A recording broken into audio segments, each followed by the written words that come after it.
everyone. Welcome to another recording of Elemental Collision. I am joined today by the estimable Martin SFP Bryant. And we're going to talk about that in just a second, because I swear to God, you couldn't make this up if you tried. Again, in the happenstance of the greater LinkedIn/Twitterverse, I end up running across the most interesting people in the world. So Martin popped into my feed one day based on some of the media stuff that he was doing. And we have some associations in common. Naomi Timperley, Pete Mills, Vikas Shah. And, you know, it's always exciting to be able to bring you to my admittedly small audience, but they're very loyal. I think it constitutes my brother at this point, so we're all good. So by way of introduction, Martin, let's unpack who you are and go from there, and yeah, touch on the SFP part, if you will. Sure, yeah. So my background is I was a tech journalist. I was the editor-in-chief of a site called The Next Web, and really kind of threw my life into writing about tech and thinking about tech constantly. But I kind of burned out with being a journalist. You know, it's something you can do for a while, and then, you know, I felt like I really need to do something different. So nowadays I work more directly with tech companies on things like their messaging and their communication. So bits of PR, but also kind of the way they communicate with investors and people like that. And but I've never really got the journalism bug out of my head. So I also do things like a newsletter 6 days a week, and I've recently started a YouTube channel. And so they're just ways of kind of keeping myself kind of tuned into the tech world and all of that. But the SFP thing really came about because back in 1996, I was lying in bed at my dad's house, trying to drift off to sleep. It was 1 o'clock in the morning or something. I was listening to the radio, and I used to listen to the radio very late at night at that time. And the news came on the hour, and it said that someone called Martin Bryant had committed a mass murder in Australia. And I was like, hang on a second, they said Martin Bryant. So because this was 1998 and 1996, sorry, and the internet, well, I could hardly pick up a smartphone and check, and we didn't even have dial-up in the house at the time. I had to wait an hour for the time to go, you know, for the news to come around again on the radio, and then heard it again, Martin Bryant. Oh no. And so for years, I lived with this guy, Australia's most notorious mass murderer, as my namesake. And it wasn't really a problem. But then occasionally people would kind of email my bosses and say, do you know you've hired a mass murderer? And then I get some very strange messages from my bosses, but you know, it was fine. It was easily explainable. But then more recently, when I've been doing things for myself, and you know, I started this company, Big Revolution, and people were then Googling me to find out who I was a lot more. I found that, you know, people were put off by this big knowledge panel at the side with this Australian guy kind of staring back at them, and all this stuff about how many people he killed and things, and you know, very tragic and you know, a horrible story. Absolutely. But just, you know, very bad for me as well in terms of my personal branding, and very difficult for me to get around. So I decided, as a search engine hack, I would change my name to Martin SFP Bryant professionally. This was only like last year, and it worked because my Twitter handle is SFP Martin SFP because I used to make music under the name the Starfighter pilot, and so, but because I already had social media profiles tied to that name, it instantly made me Martin SFP Bryant everywhere, and suddenly I was very Googleable. So it means I have to kind of insist on this very silly acronym in the middle of my name, but it does work, and it keeps my namesake at bay. Well, I mean, I'm almost speechless, because, you know, if you Google my name, I'm either a Welsh rock climber, I think, is the first guy that has historically come up, or you find me about below the fold. You know, it's one of those things.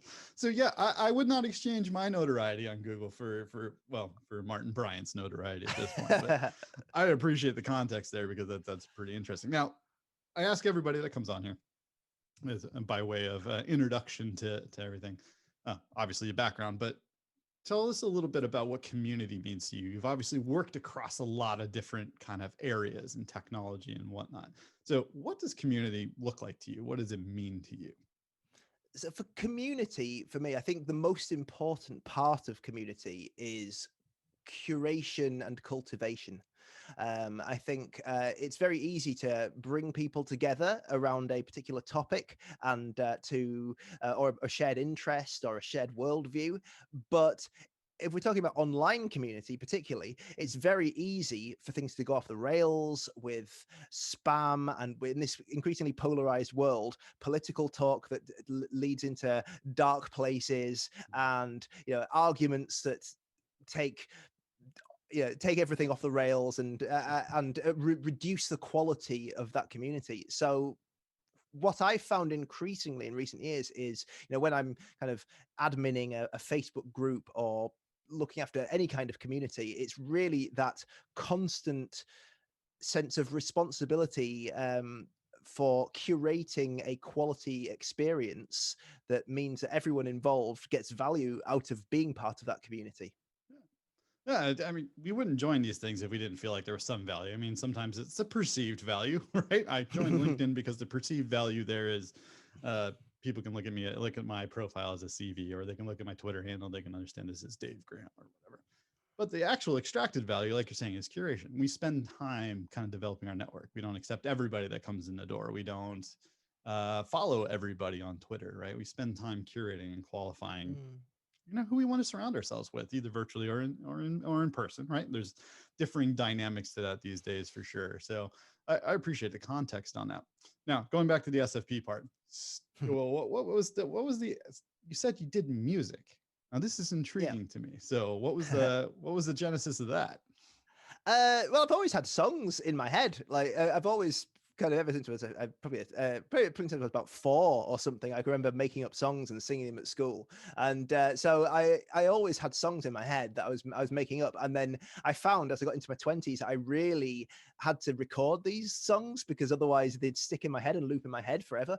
And so I started making electronic pop under the name the Starfighter Pilot, because I'd been in a band when I was a teenager and it was fine. But I've always found, although I work fine in a team, and I enjoy the camaraderie of being in a team or in a band or whatever, I enjoy, or I feel more at home and more comfortable working alone in a lot of ways. And so I became a solo artist essentially. And by this point, it was very easy to do that with a computer, a keyboard, software instruments and things, and got some hardware as well. So it's a bit more satisfying to tweak real knobs on instruments and things. If you talk about synthesizers and things.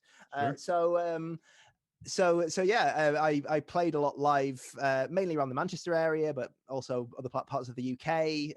Had an EP out that had a couple of decent reviews, and couple of vinyl releases and things. It never became a big thing, but it was a big part of my identity for say 5 years or so. And I still come back to it every now and then. I still get the bug, although it's increasingly difficult to do. And one reason I started the YouTube channel was I felt I needed that kind of creative outlet.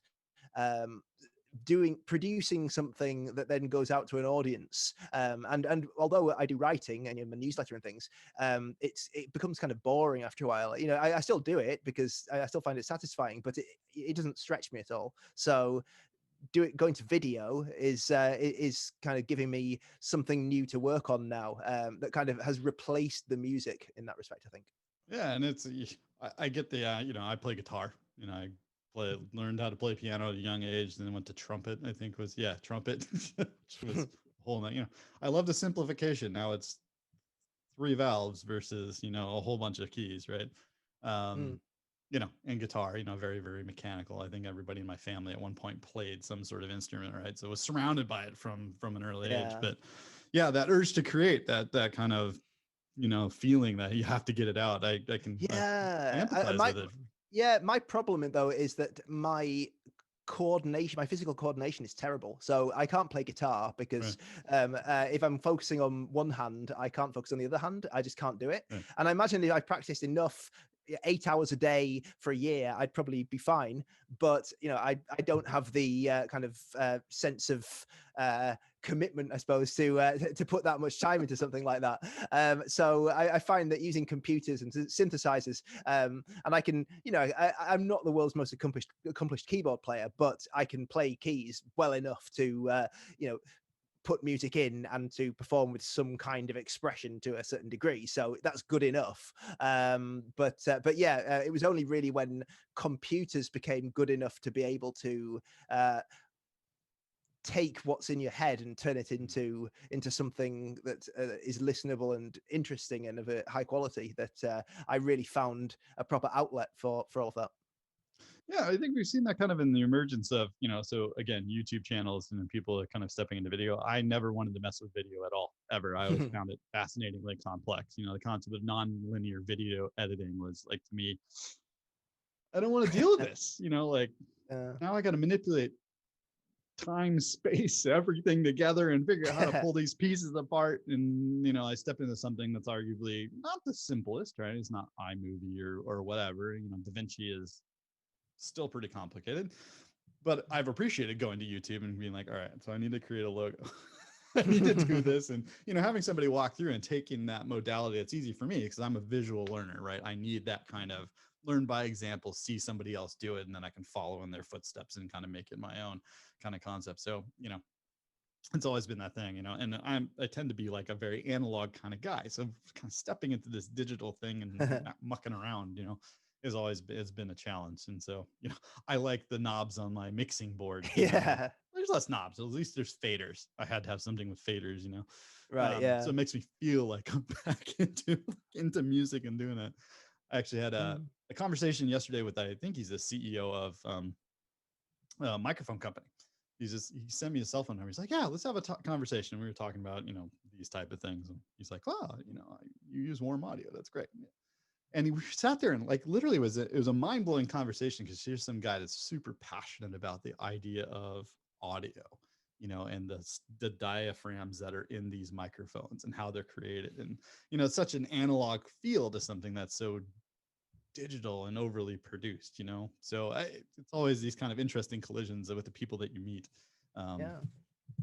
And so, yeah, so I really appreciate context on that. How would you say that your journey into the creative space, whether that be through writing or through music or any other modality that you've done, how would you say that was encouraged as you were growing up? I mean, I suppose my parents wanted me to be creative.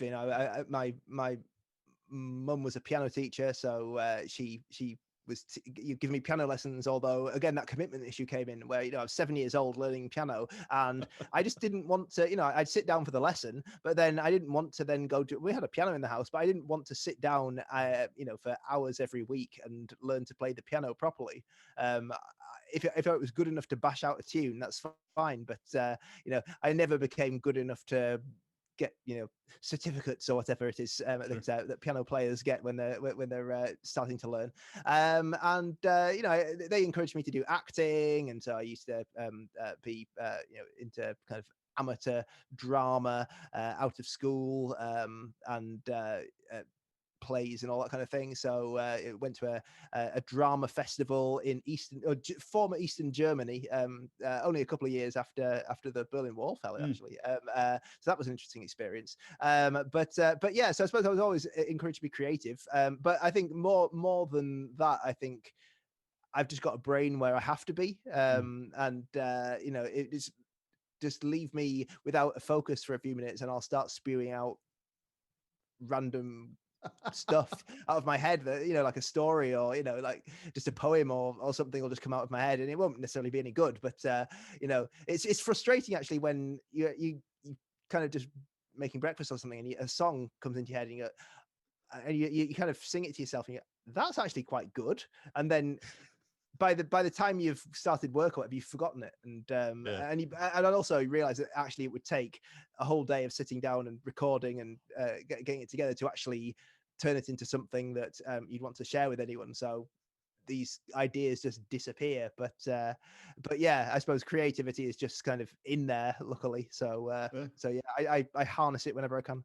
Oh no, I hear you on that one. I take walks every day, and so one of the things is, yeah, you're walking along and see either the white noise of the physical activity or the walking, and you kind of sit there and you're like, oh, this is really great. You have your cell phone. You start using the audio notes on the cell phone to kind of record down some of these things and be like, oh, yeah, I could actually record an entire podcast, probably walking, though it would sound like I'm it's probably it would be distracting at a certain point. There's a raw authenticity about that, I think. The comedian Richard Herring does a podcast where he takes his dog for a walk every day, and he clears stones in the field next to his house. And it's like I've only kind of watched one or two of them, but I think it's more of a kind of it's an outlet for him. He's not trying to make anything big out of that particular endeavor. It's just something it's a way of being creative and kind of satisfying an itch in a seemingly tedious way, like a stone clearing podcast. It's something that's kind of tedious, but is just something kind of fun to kind of keep that creative flow going, I suppose. Yeah, I mean, you got to use what you've been given. I got bored this year and I put up a wall in my apartment. So, I think I'm not going to tell my apartment complex or management company that I did that, because I'm going to lose my security deposit. But where did that come from? I don't know. It's decorative. I mean, come on now. It adds a certain, certain feel to the place, ambiance, if you will. I don't think they would see it that way. They're like, well, it's one less wall you have to paint. I mean, when I leave, never mind the carpet and the nails that are anyway. So when you go approach clients and, kind of taking that creative process that you find, your brain's going 15,000, in a neurodiverse way, because that tends to be a buzzword right now, in that kind of neurodiversity that you have, and how you take all these different thoughts and these different traits. And how do you translate it to a client? How do you walk into a company and, help them see the different angles, approaches that they can do through their messaging or through their marketing or through any of their kind of various modalities of what they want to do? Honestly, a lot of the time, it's simply about translating what they say into plain English. It's often simple as that. I work with a lot of companies that tend to do very technical things. Maybe biotech, so working, innovating in chemistry labs and related to medical technology and things. And they're often run by very scientifically minded people who are great at innovating in that space, but they don't necessarily know how to translate that just into a way that a normal person would understand. And often, even if they're trying to just raise investment, the investors are often normal people who don't necessarily have a specific specialism in that field. They become experts enough in that field in order to invest in it. And so they tend to be quite generalist and just curious, interested people. But you still have to communicate them with communicate with them in a way that is just plain speaking. So often it's a case of they'll say blah blah blah blah blah, and then I'll go, so what you're saying is, and it's just, I suppose, a sentence. And I got this through being a tech journalist, where it was similar. You're writing about a tech startup, and they do something interesting, and you can't just use the marketing language they use to describe what they do. You have to translate that into something that's a bit more remote and detached, and is viewing it from an external view and taking an assessment of its positive and negative points. So I might take a startup that does whatever it is, and then turn that into a snappy analogy for what they do. Sure. And I used to find that some startups would then say, oh, thank you for that description you gave us. We've actually started using that in our investment pitching slides. And I'm like, oh, okay. Or in our sales marketing slides or whatever. I'm like, okay, oh, that's interesting. And so that when I was kind of thinking, well, what am I going to do after journalism? That kind of area of work kind of came into my mind as something that would be a good starting point, and finding the right way to do that, because there's not a massive market out there for people who are at a point where they're trying to put together their positioning in the market and their messaging, but also they're too small to have a in-house marketing person. Sure. Or an in-house PR person. And so, and also that they're willing to spend money on it. So finding those people, there's not a lot of them. So or a lot that I've found so far, but enough to make it interesting, which is Yeah. good. But then that means as well, I also do work around PR, so taking their story and turning it into something that will be interesting for journalists. And no, a lot of that is there's a creative element to it. A lot of it is quite almost formulaic in that Mhm. you have to know how to formulate a story in a way that will be easily digestible by a journalist. So thinking of a press release as more a technical document than anything else, and Yeah. just knowing what to put in there and what will grab a journalist's interest. So yes, it's interesting, but it's based on kind of just a certain way of thinking about technology and communication. Yeah, we holding this up. It's a terrible photocopy, and I've scribbled all over it. But we call this a message house, right, internally, and we use this Right. at my day job, which is Yeah. completely divorced from what I'm doing here. By way of disclaimer. But arguably the simplicity thing, I think a couple different themes that you have in there, right? It's restating the problem in a way that's comprehensible, right? Like you and I can talk at a technical level. You and I can talk at these deep marketing levels, if that truly is a thing. But somebody that's trying to explain, I had this explained to me this morning by someone who was relayed on a call this morning, where if your parent can understand it, in this case, if your mom can understand what you do, you've reached that level of pure communication. You figured that Yeah. one out. Because a lot, my mom doesn't, I still don't know what I do, got to be honest, for the most part. But I know that part of what I'm supposed to do is communicate, and communicate in a way that's effective and clear. Like, this is what I'm trying to do. And so these concepts of these message houses, the rule of threes, if you will, what are the value propositions that are easily digestible? It doesn't take longer than 90 seconds to explain the kind of baseline of what you have and what you are. Obviously varying based on products and the complexity of the design, whatever. So I find it always fascinating, right? Because we have such short attention spans, and you've probably seen this from YouTube videos, where it says the amount of time you actually had somebody watching your videos was approximately, shit, I'm already past it. Like, that was 30 minutes of solid content, man. Why didn't you watch past minute 3 minutes and 47 seconds? But that hook is always what gets people in there. It's what you've got. And these the reason why I've structured things, especially with this podcast, as conversations, is that people actually want to come and sit by you.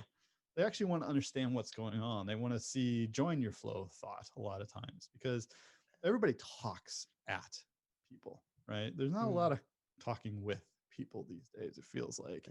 And if businesses, again, I work for a very large enterprise, and the way that we approach customers is a lot of times talking at them, and we're going to tell you what to believe. We're going to tell you what to do.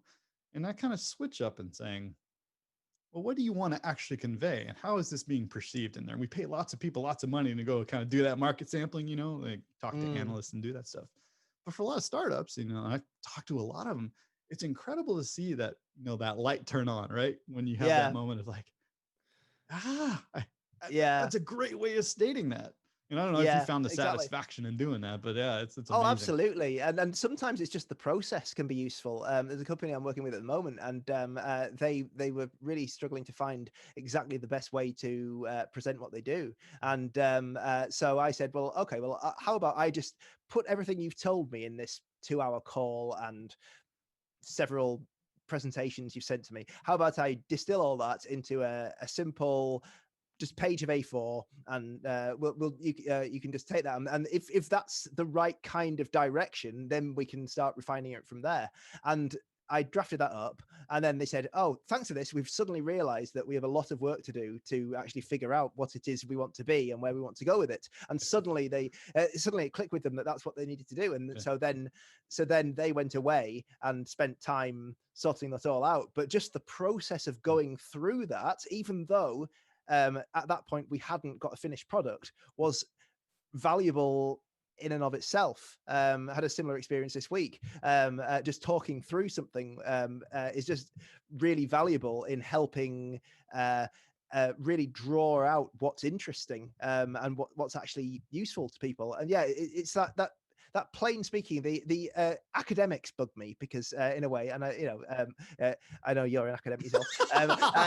So I'm not saying academics are terrible people, but there's a form of academic communication which values 1,000 words over 100, when 100 words might say exactly the same thing in a way that would be more accessible to more people and make the work more accessible, and thus bring more value to the world from the work that is being done in these universities. It's very much an in-crowd kind of thing. It's like we have a very set world, and it's down to an external author to write a popular science book about it 5 years later, and it suddenly makes sense of it to the rest of everyone. It's like, well, why not just write things in a way that people will understand, and sure, back it up with all like the technical detail and all of that in your indices and things, but actually have a basic in your appendixes, but just have a something that's actually readable. And I think there's a lot of work to be done with that. I was editing a piece today by a very technical, it was a very technical piece for a technical audience, but they wanted it to read more like a human had written it rather than a robot.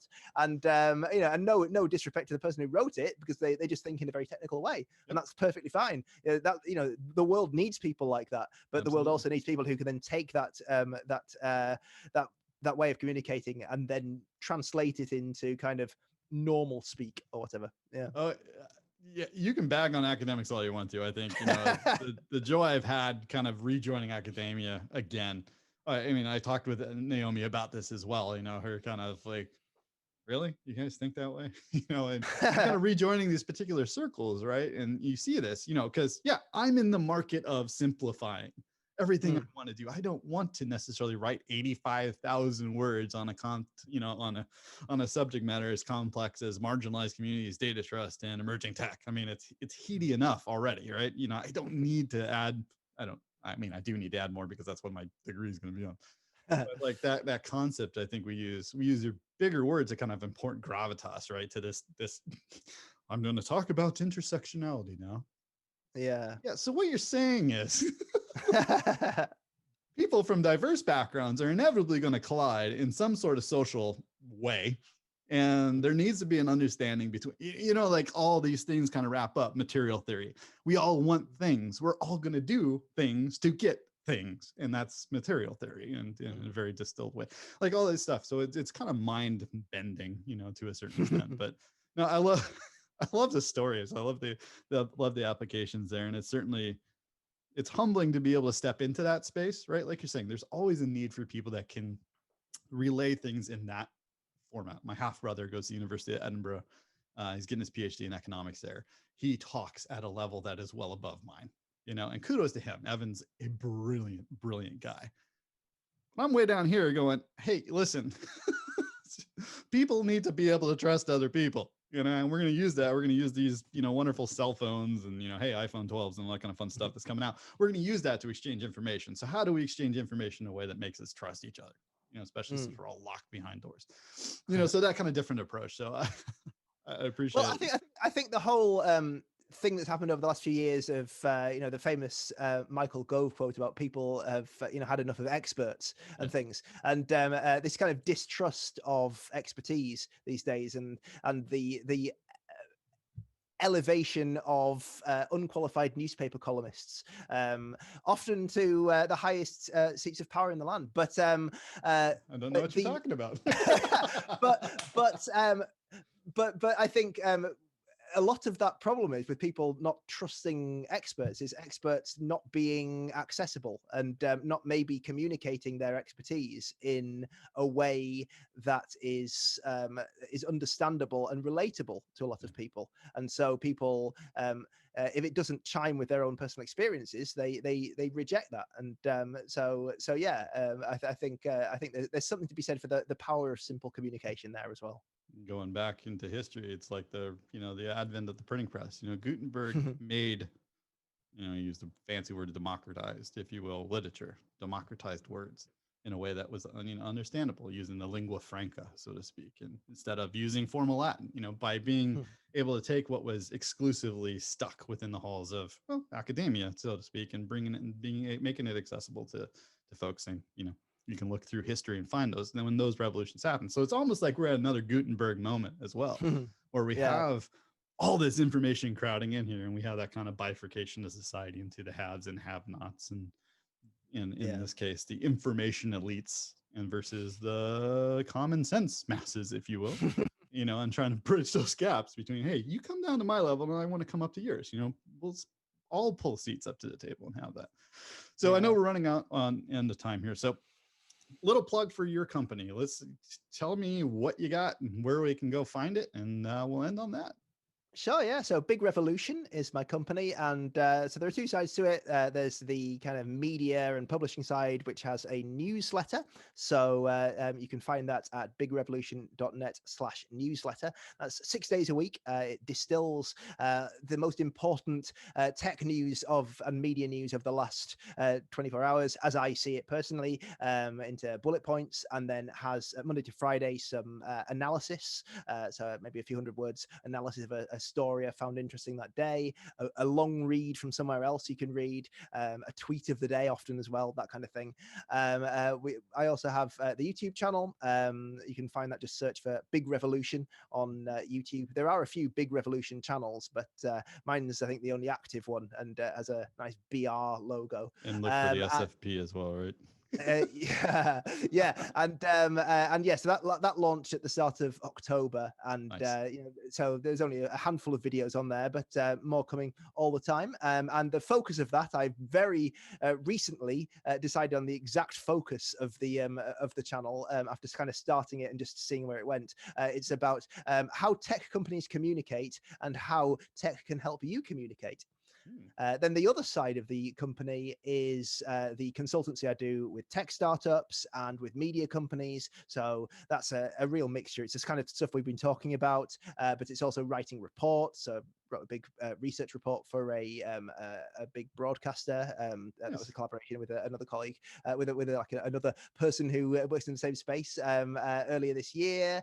Lots of stuff like that. So a big range of stuff on the consultancy side. That's And awesome. yeah, So bigrevolution.net for all that. bigrevolution.net. I encourage all of you guys. I'll make sure that gets linked into all aspects of the modalities that this gets released in. Martin, SFP Bryant, Mr. Bryant, if you will. I appreciate your time today. I appreciate the random chance on a guy from LinkedIn to have a conversation about this. And yeah, I look forward to working with you and doing these type of things in the future with you as well. So thank you for your time. Thanks a lot. Really enjoyed it. You too.